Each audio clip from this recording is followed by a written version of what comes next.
बहनों के भी कुछ फ़र्ज़ होते हैं। कमला सुन, थोड़े से बेसन के लड्डू बना देना, पूनम के यहाँ जा आऊँगा, उससे बड़ा मिलने का मन कर रहा है। उसे लड्डू भी बहुत पसंद है, खुद ही दे आऊँगा। भावेश ने अपनी पत्नी को सुबह उठकर कहा। हाँ, वो तो ठीक है, मैं बना दूँगी, पर आप जाएंगी कैसे? इतनी दूर का सफ़र है, ट्रेन में रिजर्वेशन तो करवाया नहीं। सारी रात क्या बस में बैठकर जाएंगे? कमला जी ने हंसते हुए कहा। चला जाऊँगा, बस से ही चला जाऊँगा। अब तो उससे मिलकर ही आऊँगा। लड्डू तैयार कर लेना, मैं दुकान छोटू को संभलवा कर आता हूँ। मेरा बैग भी तैयार कर देना, दोपहर को निकल जाऊँगा। वो बाइक की चाबी उठाते हुए बोले। लेकिन दोपहर को तो इतनी धूप होती है, पूरी दोपहर बस धूप में तपेगी, उससे बैठकर कैसे जाओगे? कमला जी की बात सुने बिना ही भावेश जी निकल जाते हैं। दुकान पर पहुंचकर वो छोटू को सारे दिशा निर्देश देते हैं कि मेरे बिना 2 दिन तुझे दुकान कैसे संभालनी है और ग्राहकों को कैसे सामान देना है। और दोपहर को लड्डू लेकर अपनी छोटी बहन से मिलने को निकल जाते हैं। भावेश जी अपनी छोटी बहन पूनम से बहुत स्नेह रखते हैं। एक सड़क दुर्घटना में अपने माता पिता को खोने के बाद वो ही अब पूनम के माता पिता बनकर रह गए थे। उन्होंने ही पूनम को पढ़ाया और उसकी देखभाल की। एक अच्छा घर देखकर शादी भी कर दी। शादी होते ही पूनम का नसीब बदल गया। उसके ससुराल जाते ही ससुराल के वारे न्यारे हो गए। साधारण से घर में ब्याही पूनम के राजसी ठाठ बाट हो गए। चंद सालों में उसके पति मोहित ने बहुत प्रगति कर ली और शहर के अमीरों में से उसकी गिनती होने लगी। अपने ससुराल में बहुत सुखी थी। उसके सास ससुर उसे बेटी बनाकर रखते थे, क्योंकि उसके आने के बाद ही उनके घर की स्थिति बदल गई थी। शहर के बीच उनका अच्छा बंगला में था। भावेश जी वहां पहुंच गए और दरवाजे की घंटी बजाई। अपने पिता समान भाई को सामने देखकर वो खुश हो गई। उसने अपने भैया का स्वागत किया और बहुत खातिरदारी की। 2-4 दिन रुकने को कहा, लेकिन वो तो बस मिलकर और आशीर्वाद देकर निकलना चाह रहे थे। तभी पूनम की शादीशुदा ननद वहाँ आई हुई थी। उसने पूछा, भाभी आपके भैया कुछ मिठाई नहीं लाए क्या? बहन के घर खाली हाथ ही चले आए। तभी उनको याद आया। उन्होंने मिठाई का डिब्बा निकाल कर दिया, बेसन के लड्डू। ये देखते ही पूनम खुश हो गई, लेकिन उसकी ननद ने मुंह बना लिया। भला ये भी कोई मिठाई होती है? आपकी बहन लाखों में खेलती है, उसके लिए घर की बनी हुई साधारण मिठाई ले आए। ऊंची दुकान से अच्छी मिठाई लाते तो ज़्यादा पैसे खर्च हो जाते। ये सुनते ही उनका चेहरा उतर गया। पूनम को भी बहुत बुरा लगा।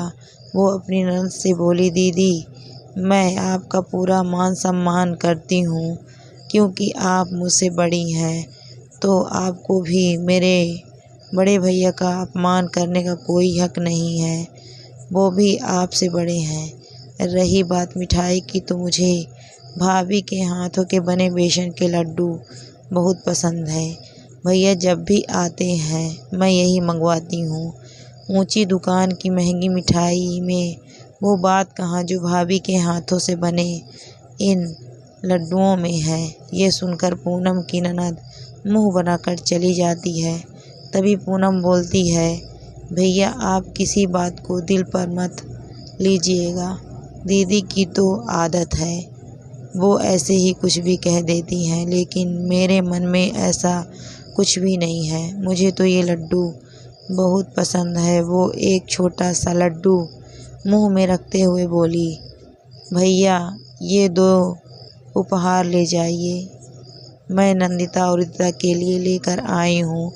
उनसे कहिएगा बुआ ने भिजवाया है। भावेश वहाँ से आ गए। जितनी उत्सुकता से गए थे, उतना ही उत्साह आधा रह गया। पूनम के ससुराल के वाले बहुत अच्छे हैं। उसके सास ससुर भी उन्हें बहुत इज्जत देते हैं, लेकिन ननद अक्सर ताना दे ही देती है। वो वहीं पास के बंगले में रहती है।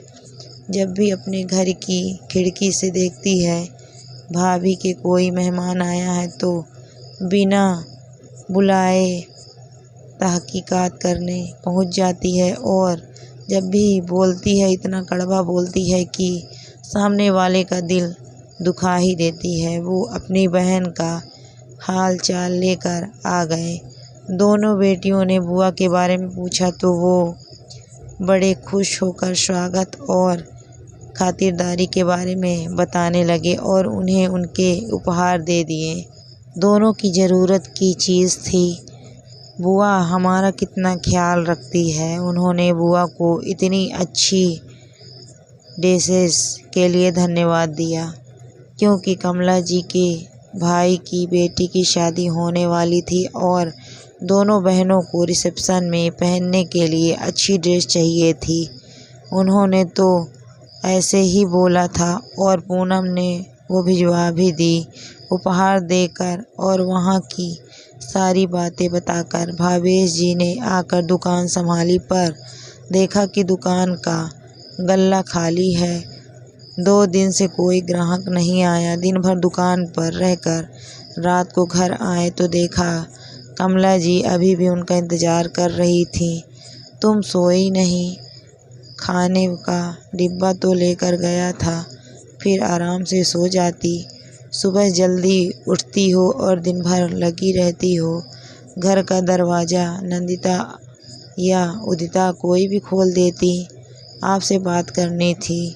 आप जब से आए हो आपका चेहरा उतरा हुआ है। कोई बात हुई है क्या?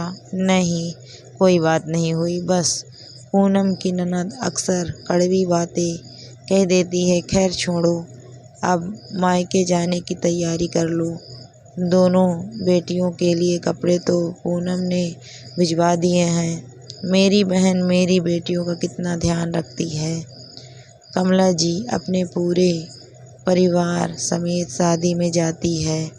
वहाँ से लौटते वक्त उसकी बस का एक्सीडेंट हो जाता है। भावेश जी को गंभीर चोट आती है। उनकी रीढ़ की हड्डी टूट जाती है और वो बिस्तर पर आ जाते हैं। उधर छोटू दुकान का आधा से ज़्यादा सामान गायब करके भाग जाता है। दुकान पर ग्राहक आना कम कर देते हैं। माल बिकता ही नहीं तो कंपनी से और माल भी नहीं मंगवा रहे थे। कमला जी दुकान की जिम्मेदारी संभालती हैं, पर उससे घर खर्च भी मुश्किल से निकल पाता है। ये सब सुनकर पूनम दौड़ी आती है। भाई की हालत देखकर उसे बहुत रोना आता है, पर वो मजबूर बनी रहती है और घर को सहयोग देने का निर्णय लेती है। वो दुकान पर सामान भरवा कर एक नौकर का इंतज़ाम करवा देती है ताकि दुकान से आमदनी हो सके। भावेश जी का अच्छे अस्पताल में इलाज करवाती हैं ताकि वो जल्दी से ठीक हो सके। डॉक्टर सचेत करते हैं कि इनके ऑपरेशन में 4 से 5 लाख तक का खर्चा आएगा। ये सुनते ही कमला जी सुन्न पड़ जाती हैं, पर पूनम ऑपरेशन का सारा खर्चा वहन करती है और ऑपरेशन के लिए हाँ कर देती है। लेकिन पूनम, हम तुमसे इतना पैसा नहीं ले सकते हैं। ये समाज और रिश्तेदार क्या कहेंगे? हम पाप के भागीदार बन जाएंगे। भाभी भैया मेरे पिता समान हैं। अभी बस ये सोचिए कि किसी तरह भी बस भैया ठीक हो जाएं। रुपया कौन खर्च कर रहा है, इससे कुछ फ़र्क नहीं पड़ता है। भैया मेरे लिए ठीक होने बहुत ज़रूरी है। अगर मैं भैया को ठीक नहीं कर पाई तो मुझ पर धिक्कार है। भैया ने मुझे कभी बीमार में अकेला नहीं छोड़ा, तो मैं उन्हें अकेला कैसे छोड़ सकती हूँ। भाभी ये उस समय की बात है जब मैं बहुत छोटी थी। एक बार मैं बहुत बीमार पड़ी। ऐसा लग रहा था कि मैं ज़िंदा ही नहीं बचूंगी। भैया ने उस समय मेरी बहुत सेवा की, मुझे जगह जगह दिखाया, उम्मीद नहीं छोड़ी और मैं दवाइयों और भैयों के प्रार्थनाओं से ठीक हो गई। भाभी भैया मेरे बिना नहीं रह सकते और मैं भैया के बिना नहीं रह सकती हूँ। भावेश जी का ऑपरेशन हो गया, मगर अभी वो पूरी तरह से ठीक नहीं हुए। इधर बड़ी बेटी नंदिता की शादी की तारीख पास में आ रही थी। भावेश जी को चिंता खाए जा रही थी कि लड़के वालों का उन पर दबाव बन रहा था कि वो अब और इंतज़ार नहीं कर सकते हैं। लड़के की दादी बीमार है, वो कभी भी दुनिया से जा सकती है, इसीलिए जाने से पहले वो पोते की शादी देखना चाहती है। पूरा परिवार तनाव में आ जाता है। नंदिता की शादी भी ज़रूरी थी। एक बार रुक गई तो फिर छोटी की भी शादी करनी थी। नंदिता सारी बात अपनी बुआ को बता देती है। पूनम भावेश जी से मिलने आती है और कहती है कि भैया, मैं नंदिता का कन्यादान करना चाहती हूँ। ये सुनकर भावेश जी और कमला जी हैरान रह जाते हैं। पूनम, तू कैसे नंदिता का कन्यादान कर सकती है? तू तो अभी बहुत छोटी है, फिर कन्यादान करना आसान भी नहीं है। भैया, सब कुछ आसान है अगर करने की ठान लो। जब माँ और पापा हम दोनों को छोड़ गए थे तब आपने भी तो मुझे पाला पढ़ाया और मेरा कन्यादान किया था। आज मुझे भी अपनी बेटी का कन्यादान करने का अवसर मिला है। ये पुण्य का काम मुझे करने दीजिए। मैं समझ गया, तुझे लग रहा है अभी तेरा भैया लाचार है, बीमार है, तो तू मेरी मदद करना चाहती है, मेरा बोझ हल्का करना चाहती है, कन्यादान के बहाने शादी में पैसा लगाना चाहती है। पर मैं अब तेरी और मदद नहीं ले सकता हूँ। मैं और ज़्यादा बोझ तले नहीं जीना चाहता हूँ। तूने मेरी बीमारी पर पहले ही बहुत पैसा खर्च कर दिया है। पहले ही मेरी वजह से तू इतनी परेशान हो गई है। अब और तनाव और बोझ मत ले। भैया, आप कैसे बात कर रहे हैं? हम दोनों भाई बहन हैं, बचपन से एक दूसरे के सुख दुख के साझेदार रहे हैं, तो अब अलग कैसे हुए हैं? हम दोनों एक दूसरे के सुख दुख में काम नहीं आएंगे तो फिर कौन आएगा? मुझे एक बात बताइए, क्या हमेशा भाई का ही फ़र्ज़ होता है, बहन का कोई फ़र्ज़ नहीं होता? आज आपकी जगह मैं होती तो क्या आप मुझे अपने हाल पर छोड़ देते? भैया, हर बहन चाहती है कि भाई उसकी रक्षा करे, उसके दुख में काम आए, पर अगर भाई मुसीबत में है तो वो भी अपने आप को मदद करने से रोक नहीं पाती। इसीलिए मुझसे मेरा हक मत छीनिए। मुझे अपने पिता समान भाई का दर्द देखा नहीं जाएगा।